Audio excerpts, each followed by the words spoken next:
Hello and welcome to C-Suite Secrets. I'm Heather Parsons, your host. I'm a serial entrepreneur, fractional CFO, and a business value strategist. I've spent years juggling business and family life while helping entrepreneurs scale, optimize cash flow, and build real financial success. On our show, we bring you real conversations with founders, executives, and operators who actually move the needle in their business. No fluff, no filler, just smart systems, strategies that work, and insights that you can put to use in your business right away.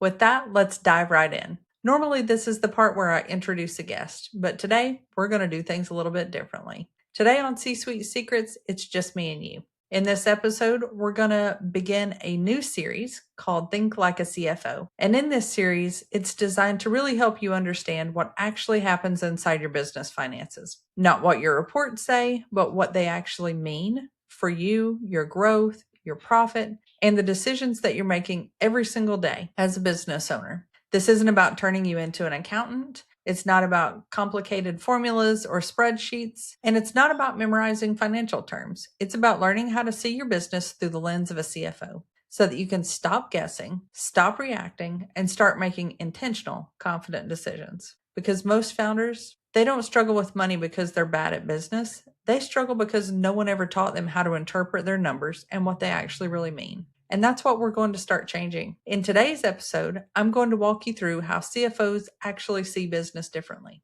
Hopefully, as you learn more, you'll start to look at your business through the same lenses and a lot of the fog will begin to lift. So with that, let's jump right in. Early in my career, I thought that I understood money. I was a good accountant. I knew how to record transactions. I knew how to reconcile accounts. I knew how to make financial statements balance. And I genuinely believed that if you understood accounting, you understood money. What I didn't understand yet was that accounting and understanding a business are two very different things. It took me working inside a real organization to see this, to see that numbers weren't just numbers. They determined who's getting promoted. They determined which projects moved forward. They determined what a company could afford to do next and what it couldn't. That's when I realized something that changed the way I look at money. Money isn't just math. It's really just a tool that drives decisions, tells the story, and once I started seeing money that way, I started seeing leaders differently too. Because most of the leaders that I work with, they aren't bad at business. They're smart. They're capable. They're usually working harder than they should be, but they feel lost when it comes to their finances. Not because they don't know the numbers. They do. They have the reports. They can log into their software and see plenty of data. They just don't know what it actually means. They don't know what those numbers mean. And because of that, they don't know what to do next. So money starts to feel heavy and it keeps entrepreneurs up at night. And when that happens, I see a few patterns. Some founders avoid it.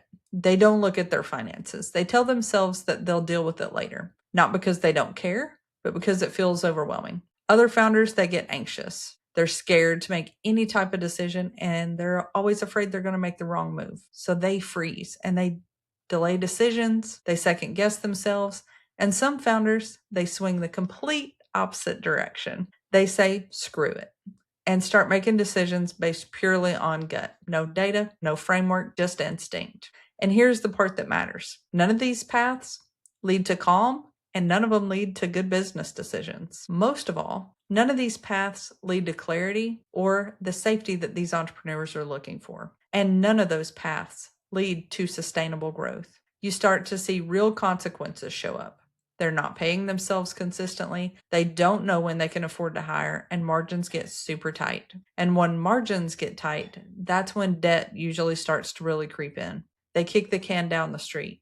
They're not intentionally leveraging. They're not strategically growing debt. This is the kind of pressure that comes in whenever they don't know their numbers. And almost every single time, founders assume that the problem is discipline or motivation or that they're just bad with money. That's not what I see. What I see is this. They were never taught how to use financial information to run a business. They were taught to look at reports, not interpret them. They were taught to outsource money, to not understand money. So, of course, it feels hard. So let me say this clearly. If you've ever felt confused about your numbers, if you've ever avoided looking at them, if you've ever felt behind or frustrated or embarrassed, you're fine. There's nothing wrong with you. You're not bad at business and you're not failing. You're just missing a different lens to look at your finances. And that's why CFOs exist. And that's a whole lot about why we started Summit CFO. Not to make things more complicated, not to drown you in spreadsheets. CFOs exist to make money usable and understandable, to translate numbers into meaning, to help you see what's actually happening inside your business so that you can make better decisions. That's what this entire series is about, helping you see your business the way a CFO sees it. When I think about what CFOs actually do in a business, they don't just manage numbers. One of the biggest misconceptions about CFOs is that we manage numbers. We really don't. We manage the cause behind those numbers. Early in my career, I learned this really clearly. I worked on a large scale, multi-year project that was in multiple hundreds of millions of dollars. It was big, it was complex, and what I was trusted to do wasn't just compile reports. I was trusted to help tell that story. I could look at the exact same set of numbers and interpret them in multiple different ways. Sometimes those numbers told us that you're on the right track and you're doing exactly what the business is trying to do. Other times, those same numbers pointed to a problem in a completely different department. Operations, delivery, resourcing, timing. That's when it clicked for me. I'm not here to regurgitate numbers. I'm here to help the business understand. What are you actually trying to accomplish? How does that goal show up inside of your finances? And what's getting in the way? It's a very different job. This is why when a founder says to me, "Can you look at my numbers?" the very first thing I think is that, hey, I can definitely look in your numbers, but this is a team sport. Numbers are super complex, and without context, they don't really mean much. Because whenever I look at your financials, I'm immediately full of questions. What happened here? What changed there? Why did this move? And what was going on operationally at the time or in the market? I'm not just scanning for errors. That's what a good controller or bookkeeper should be doing. I'm trying to understand the story behind the business, and that story lives partly in the numbers and partly in the founder's head, which means that you and I have to build it together. That's the partnership. Here's another important distinction. A lot of people think CFOs live in the past. We don't. Yes, the numbers technically reflect what already happened, but the purpose of looking at them is to make a better future decision. CFOs don't obsess over the last month for the sake of the last month. We look at the last month or the last 6 months, actually, to ask, if this continues, what's going to happen next? If we change this, what does it unlock? If we ignore this, what's going to break? That's the cause and effect thinking, not spreadsheet thinking. This is also where people are usually surprised when they work with me. I'm pretty direct, if you haven't noticed already. If your revenue is going in a direction that it shouldn't be, I'll tell you. If a partnership looks sideways and somebody's taking more money out of the business than they should be, I'll also tell you that. And sometimes if something doesn't make sense, I'm not going to sugarcoat it. Not because I'm trying to be harsh. I usually try to wrap things in love, but because clarity and making sure that your business is successful is the most kind thing that I can do. At the same time, I really care a lot about keeping things simple. I don't want you overwhelmed. I don't want you buried in jargon. I don't want you to misinterpret what I'm saying. So I have a knack for taking something super complicated and translating it into plain English, even if it isn't always pretty. Because you don't need a financial background to run a strong business. You don't need to be good at numbers. But what you do need is somebody who can help you connect the dots. That's what CFOs actually do. We connect business goals, operations, and financial outcomes. We manage the causes, not just the symptoms, which leads me to the next layer of this. CFOs don't just use tactics first. We try to look at things through different lenses, because when you change your lens, the decision changes. So let's talk about the way that CFOs see things. As a CFO, we use lenses, not just tactics. When your lens changes, your decisions change. CFOs, they don't start with tactics and we don't start with tools. We start with how we're looking at a business, because the way you see your business determines the decisions that you make inside of it. One of the first questions I ask a founder, and I'll be honest, sometimes people don't love this question, is, what's your exit strategy? Not because you need to sell tomorrow, not because everyone should build to exit, but because I'll just run this forever, or maybe my kids will take it over one day. That's not a real strategy. That's just what happens when nobody stops to think about it. That question alone shifts how someone's looking at their business, because once you start thinking about an end game, you stop looking at your business like something that you're just using to survive. And you start looking at it like something you're intentionally building. You start asking different questions. Is this business sellable? Could this run without me? Is this actually an asset, or is it just a job that I own? And unfortunately, I see this a lot. Same business, different lend, different decisions. When I'm reviewing a business, one of the very first things that I'm paying attention to is the founder. What are you doing day to day? What are you involved in? And honestly, how are they the bottleneck? I know that this sounds harsh, but it's not judgment. It's just information. If everything runs through the founder, if they do sales, delivery, decisions, approvals, then the business can't really scale. And more importantly, it's probably exhausting. Most of the time, the first shift that we need to make isn't about ads or hiring or scaling. It's helping the founder step into a different seat. We need to move them from being a doer to an actual CEO, from being in every single thing in the business to being over the business. And that is the first lens that we shift when we start to look at our business. This is why I say CFOs use lenses, not just tactics. Two founders can look at the exact same situation, and one says, I need to work harder. The other says, my model isn't working. Same facts, different lens, and a lot of times a very different outcome. Quick fixes can also feel really good in the moment. They make you feel productive, but they rarely change the trajectory of the business. Changing how you see the business, however, that does usually result in a change. You don't need to know every financial rule. You don't need to become a CFO, and you don't need to love spreadsheets. You need to start asking better questions. Questions that make you zoom out. Questions that force you to look at the whole picture. Questions that help you see your business as an asset, not just something that you're constantly inside of. That's the way CFOs look at business. And this leads me to the next big shift. Most founders think that profit is the goal. CFOs know that profit is the result. So let's talk about that next. When I think about profit, I think about it as a result. Decisions, they definitely come first. Most founders think that profit is the goal, and it definitely is important. They think, if I could just be more profitable, if I could just get my margins up, if I could just make more money, and I get it. Profit feels like the finish line, but CFOs don't see profit as the goal. We see profit as the result. Definitely a goal and something that we focus on, but profit is really what happens when a long list of decisions are working together. Pricing, delivery, hiring, cash management, the structure of the business, and what we're really focused on. And when those things are aligned, profit naturally shows up. When they're not, profit doesn't, no matter how hard you work. This is one of the biggest mindset shifts that founders have to really make. You don't decide your way into profit, you design your way into profit.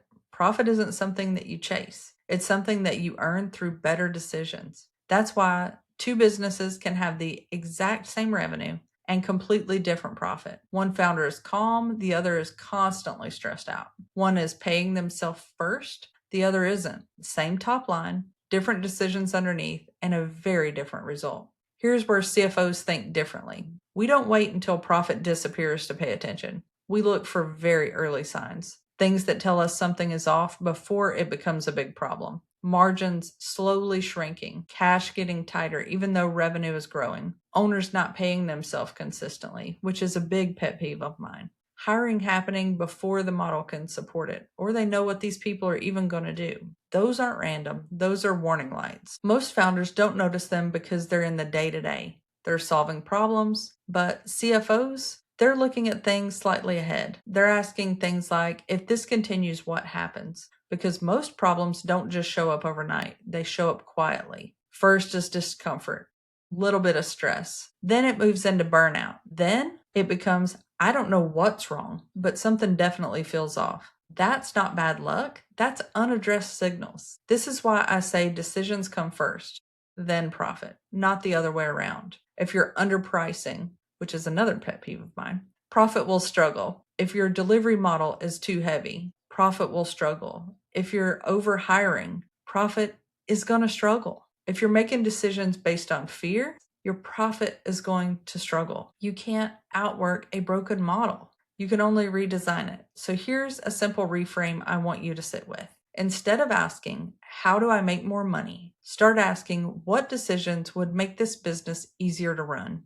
What decision would make this more sustainable? What decision would remove pressure from me and from my employees? Those questions lead to profit, and they lead to a lot of stability in your business. Chasing profit directly usually doesn't. CFOs also see problems earlier because we're not emotionally attached to how things should work. We're looking at how they're actually working, and that's a big difference. Founders often hold on to, well, I built it this way, it's worked so far, and this is how we've always done it. My clients expect this. Shifting away from that, CFOs look at it a little differently. They ask, is this working? If the answer is no, we don't make it mean anything about you. We make it mean their design needs to change. That's it. So if you've been feeling behind, if profit feels hard, and if things look okay on paper, but they don't feel okay in real life, that doesn't mean you're failing. It means that some decisions that happened upstream need to be adjusted. That's solvable. It's workable, it's flexible, which brings me to the final shift. You don't need to become a CFO. You need to become a financially minded CEO. So let's talk about what that actually means. You really don't need to become a CFO to run your business better. So here's the part I want you to slow down and be really clear about. You don't need to learn accounting. You don't need to love spreadsheets. And a big part of becoming a financially minded CEO is becoming intentional. Intentional with your time, with your attention, and with what you choose to look at, because clarity doesn't happen by accident. Being a financially minded CEO isn't about knowing every number. It's about knowing which questions actually matter, because the quality of your question determines the quality of your decision. A financially minded CEO doesn't wake up and ask, how do I make more money? They ask things like, what's actually driving our results right now? Where is the pressure coming from in the business? What decisions would make this easier to run? What's unsustainable if nothing changes? And one question that I definitely throw in there all the time is, can I take a vacation with my family and my business not fall apart? Those questions move you out of reaction mode. They move you into leadership. If you do nothing else after this episode, I want you to start with 2 simple habits. The first one, every single morning before you start your day in your business, pull up your bank account. Look at your number and know exactly how much money is actually there. Not what you think is there, not what should be there, but what is there. Knowing that number before you make any decisions, that one habit alone changes how you show up. It grounds you in reality. The second habit, right now, block off 1 hour on your calendar every single week to look at your financials. Not to judge yourself or beat yourself up, not to make it mean anything about you. Just look. To start building the muscle of awareness, because you're not just looking at results, we're trying to understand reality. And you can't change what you've refused to look at. This is the real identity shift. We're trying to go from operator to owner, from a doer to a CEO, from pushing harder to designing better. Thinking like a CFO creates space. Space to zoom out. Space to connect the dots. Space to make decisions without emotion running the show. And this is where profit comes into the conversation differently. Most founders say,